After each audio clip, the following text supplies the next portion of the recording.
Meet the Spanias! I had this dream that we jump in the car, we flip a coin, or we follow the brightest star. Bigyan mo naman ako ng idea sa rate ng mga accommodation dyan sa Alriga at kung may Uber ba dyan. Yo, assalamualaikum mga kabayan and sa lahat ng mga kababayan natin dyan na Bicolano. Maray na aldaw sendo gabos. Maray na aldaw. Ngayon ay papunta kami ngayon sa World Trade Center area. Okay? So, sisimulan natin ngayon yung ating bagong episode. Ang lipat bahay episode dito sa Dubai. Last time, after namin na malaman na magtataas yung singil ng renta dun sa tinitira namin na master bedroom, parang naisip namin na maghanap ng studio or one bedroom. Luckily, may nakita kami. Tinignan namin yung unit. Okay. So ngayon, itong episode natin, first episode natin, kasi bago tayo makalipat ng bahay dito sa Dubai, kailangan natin syempre i-process yung papeles. Yung papeles ay yung magiging kontrata niya for a year na magre-renta kami dun sa one bedroom na kukuhain namin. Yung nakausap namin na taga-company, inaayos na nila yung contract para at least pagdating doon, mabilis na lang magiging proseso. Lahat pala ng requirements namin ay na-submit namin through online. So nag-submit na kami na Emirates ID, residence visa, salary certificate, or meron yung isa ano tawag na? Credit report. Ayan, yung credit report, first time din namin na mag-process nun. Pero dali lang din naman siya kasi kikita nyo yung through online. Yung credit report, since meron tayo dito tinatawag na Emirates ID, doon nila makikita yung background mo sa expenses, kung paano ka magbayad ng utang mo, yung mga ganyan, kung may mga credit balance ka pa sa mga bangko. Kailangan nila yon. So, hiningan nila kami ng credit report and then sinabmit namin yun. Nagbayad kami ng nasa around 80 to 90 dirhams yun para dun sa credit report. And then, upon submission, yun, chinek din nila lahat ng mga requirements kung pasok naman ba yung syempre salary namin sa magiging renta na kinuha namin, no, na uupahan namin for a year. So, nabigyan naman din kami ng approval. Sinabi sa amin na na-approve naman kami, kaya kami pupunta sa kanila para dun sa signing ng contract. Ganun yung proseso ng pagre-renta dito sa Dubai. And then, maliban doon, meron din tayong tinatawag na, yun nga, yung all-in. So, aside doon sa may kontrata, meron din tayong tinatawag na all-in. Yun yung klase ng renta na ginagawa naman namin ngayon, no? Dito, di ba, meron tayong mga tinatawag na partitions, loft type na partition, meron tayo yung capsule na partition, and then meron din tayo yung mga regular rooms. Kami ay nasa regular room, no? Kasi nagkaroon ng confusion doon sa last na video ko. Akala nila yung binabayaran namin na 4,000 dirhams ay para doon sa partition, sa loft type na partition, which is hindi. Given naman doon sa description and sa vlog na ginawa natin na ang binabayaran po namin ay master bedroom na equivalent sa 4,000 dirhams. So yun yung renta namin. So nung time kasi na naglumipat kami doon 2 years ago, ang starting namin doon ng renta ay nasa 3,600. And then, tumaas siya, naging 4,000. And then, yan, tumaas na naging 4,200. By January next year, sinusubukan nila kaming kausapin dahil nga yun, tataasan daw ulit nila yung renta. So, sa amin naman, since master bedroom siya, although meron siyang CR, meron siyang toilet, nasa loob din ng room namin. Para sa amin kasi, medyo hindi na kami, yung presyo niya, kumbaga, hindi na siya biro, hindi na siya okay para sa amin na taasan pa kami. Yung ganong klaseng renta, makukuha na namin siya para sa studio, magagamit na namin siya sa studio or sa one bedroom. And yun nga yung nangyari. So after makausap ng nagpaparenta si Mrs., nag-decide kami na sige, maghanap na tayo ng malilipatan. At kung meron kaming mahanap yun, parang sign na din yun na kailangan talaga namin mag-move out dun sa aming nirerentahan ngayon. And yun nga yung nangyari. May nahanap kami and nung nakausap naman namin yung company no, na pagrerentahan namin, yun, available naman yun. Tapos na-approve naman din kami. So parang okay naman din. Kumbaga lahat ng sign na kinakailangan namin para makalipat ay nabigay naman. Naalala ko, nakapagsabi pa ako noon na kahit ako sa birthday ko, kung para sa amin yun. Willing ako maghakot on the day of my birthday. And yun nga talaga yung mangyayari. Yun, I hope maging maganda din, maging blessing din yung one bedroom na mapupunta sa amin. Sa totoo lang, yung master bedroom na nirerentahan namin, kaya hindi rin namin siya basta-basta ma-let go.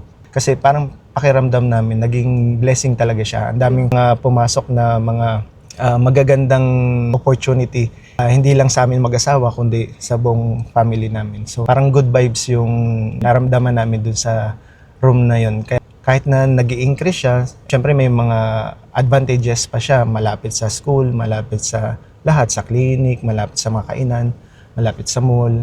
Maraming magandang rason kaya hindi kami basta-basta lumipat. And yun nga lang, sa ngayon, isa sa mga naging rason namin kung bakit kinailangan na talaga namin maghanap at lumipat ay dahil para lang din maging comfortable yung buong family namin. At least, medyo makaluwag-luwag naman tayo sa pakiramdam namin. May sariling kitchen, may sariling room, may 2 toilet, tapos may balcony.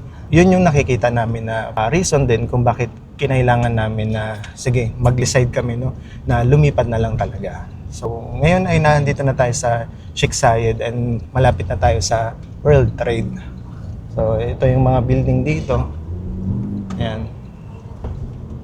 So, si Mrs. saka si Yana. So, dito tayo pupunta. Ayan, Duja Tower. Ayan, yung Duja Tower. Malapit na din pala sana. Metro pa. Mm-mm. Dito na tayo. Lilipat na tayo. We're done. Okay? Thank you, brother. It's okay. It's okay. Yeah.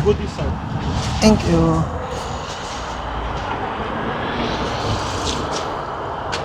Mrs. Anya. So, ito yung area ng World Trade Center. Tapos, doon sa side na yun naman, makikita nyo yung Museum of the Future. Okay? So, dito tayo pupunta sa Duja Tower.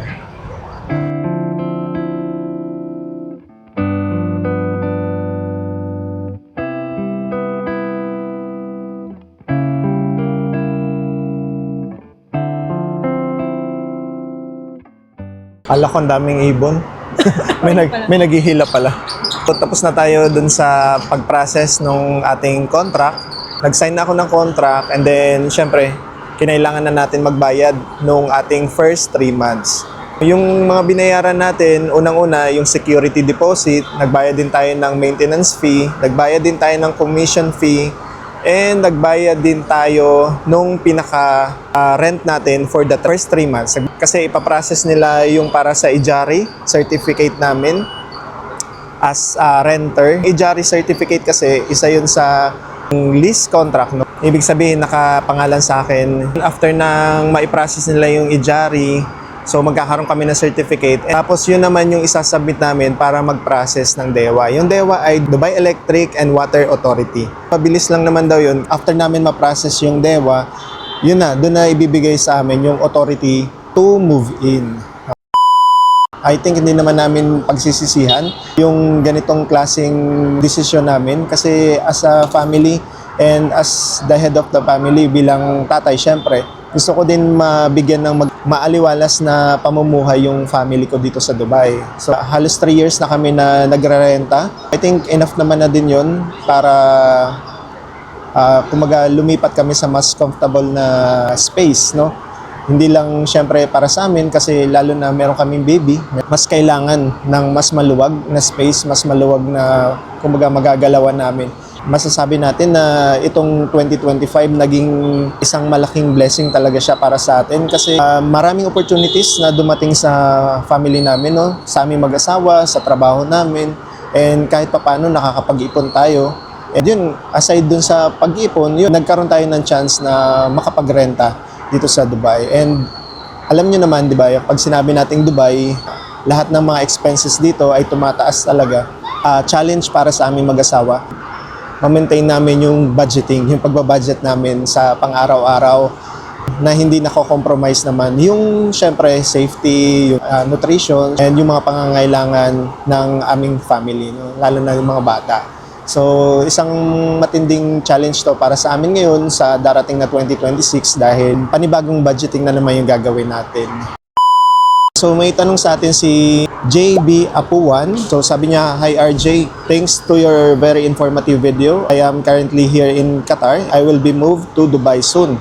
Bigyan mo naman ako ng idea sa rate ng mga accommodation dyan sa Al Riga at kung may Uber ba dyan." So, shoutout sa iyo, sir. Yung sa Al Riga, mas marami kang option na syempre mas makatipid lalo na sa accommodation. So, isa na dyan yung tinirahan natin dati nung mag-isa pa lang naman din ako dito, yung capsule partition. Capsule partition, dati nakuha ko siya ng 500 dirhams pero sa ngayon siguro wala ng 500 dirhams. Pwede siguro ngayon capsule partition nasa 700 to 800 dirhams. Merong mga group page naman din sa Facebook kung saan makikita natin yung mga nagpaparenta. Pwede tayong mag-inquire doon directly. Pero yun, yung mga partition po dito, na update nung last time dito sa atin sa Dubai ay iniisa-isa na silang tinatanggal. Hindi naman lahat pero may mga partition kasi na sobrang unsafe na din para sa mga tenants. So yung mga partitions, lalo na yung sobrang liliit at sobrang dami ng partitions sa isang flat, yun po, pinagtatanggal po yun. And ang ginawa nila, bumalik sila sa bunk bed or yung iba, style partition pa din siya, pero mas safe na, mas open na, mas maluwag na compare sa mga previous na partitions na ino-offer para sa mga tenants, no. So yung rate nun, pwedeng tumaas na po yun, mga nasa 700, 800 dirhams to 1,000 dirhams. Ganun po yung pwede kong mai-suggest na price nun. And then kapag doon naman tayo sa loft type, usually ang loft type can accommodate na mga 2 to 3 persons, no. Kami, yung family ko, noong time na 2023, dumating sila dito sa Dubai. After ko sila kunin, tumira kami sa isang loft type na partition. And that time, 2,300 dirhams yung binabayaran namin. Tapos, sa ngayon siguro, or kung meron man siguro, nasa 1,500 dirhams to 2,500 dirhams. Ganun yung pwede kong i-range na masasuggest ko, no. Yung 1,500 dirhams na yun, expect mo na syempre maliit yun, pero since loft type nga, meron ka pa ding space para mailagay yung gamit mo since ang kama po ay nasa taas. Meron naman siyang small cabinet and pwedeng maliit na space dun sa baba. Depende din po yun sa head count kung ilan kayo natitira dun sa mismong partition. So katulad namin nung lumipat yung family ko dito, si Aliana and si Mrs. No? Nung time na dumating sila dito sa Dubai, naka-loft type partition kami and ang singil po nun sa amin ay nasa 2,300 dirhams. May kasama na po yun na balcony. So yun naman yung naging advantage kung bakit ganun yung presyo nung loft type na nakuha namin. Pero syempre kung wala namang balcony, wala namang kasamang toilet, no, medyo mas less yung nagiging renta natin. So yung presyo naman dito ng mga partitions, mga accommodations ay nakadepende din sa kinukuha natin na kumaga may additional amenities like yung may kasamang toilet or may kasamang balcony. Plus yung head counts po. Kung ilang person po yung titira mismo dun sa loob ng partition. And then syempre aside dun, yung mga katulad ng studio room, yung 1 bedroom and yung 2 bedrooms. So sa studio room, usually ang price range ng studio room po dito ay nasa 40,000 dirhams per year. Okay, 40,000 dirhams, yung iba 45,000 dirhams, or yung iba ay nag-start na siya ng 48,000 dirhams. Again, depende po yan sa location, depende po sa company or sa mismong building, no. Magkakaiba kasi sila ng range. So yung studio unit, depende rin siya syempre sa laki ng studio room na rerentahan nyo. So may ibang mahigpit na ang ina-allow lang nila, for example sa studio unit, no, ay family lang or single lang, may mga ganon. So kung for example single ka lang, may nakikita silang ibang tao na pasok sa unit, so nagiging problem yun. Minsan nagiging reason yun kung bakit tinataasan nila yung renta ng mga units. So again, yung studio unit, ang price range po niya, dahil nga yearly contract po yung binabayaran natin dito, is nasa 40,000 to 50,000 dirhams per year na po yon. So yung mga 1 bedroom naman po, yung katulad ng rerentahan natin ngayon, ang price range niya ay per year, no, nasa 50,000 to 60,000 dirhams. Siyempre yung 2 bedrooms mas mahal na siya siguro nasa 60-70,000 dirhams na siya pataas. Yung iba nga umaabot pa ng nasa 80,000 dirhams. So dito, after ng pandemic, halos lahat na talaga ng mga pinaparentahang accommodations, mga units na ganyan, ay nagsitaasan na po. So i-expect natin na dahil nasa Dubai tayo, isa sa pinakamalaking part ng budget natin ay titirahan natin, yung accommodation. Meron kasi silang tinatawag na RERA dito, Real Estate Regulatory Agency.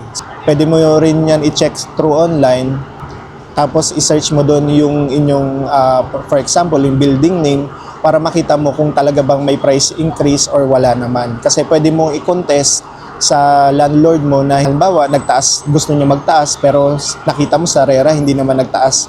So pwede mo i-contest yun at makipag-negotiate ka. So sana nasagot natin yung tanong ni Sir JB, ano. And then kung meron bang Uber dito, I'm not familiar. Hindi ako masyado gumagamit ng Uber. Pero meron namang ibang mga applications dito like yung Careem, meron para siyang Grab taxi sa atin, no. Merong Careem, merong Zed, meron din Yango. So mga application po 'yan para makakuha ka o makapag-book ka ng taxi or ng sasakyan, no. Ito yung first episode natin para sa lipat bahay natin. So sana makatulong sa inyo. And gagawa pa tayo ng ibang video natin hanggang sa makapaglipat tayo. And hopefully, syempre mas dumami pa yung maging contents natin kapag nakalipat na tayo dun sa unit na titira natin. So dito ko na muna tatapusin yung ating vlog for today. See you sa next vlog, okay? So bye-bye ka na, Pachi. Bye-bye. Bye-bye. Bye! Bye-bye. Bye, Ana! Bye-bye. Bye-bye. Bye-bye.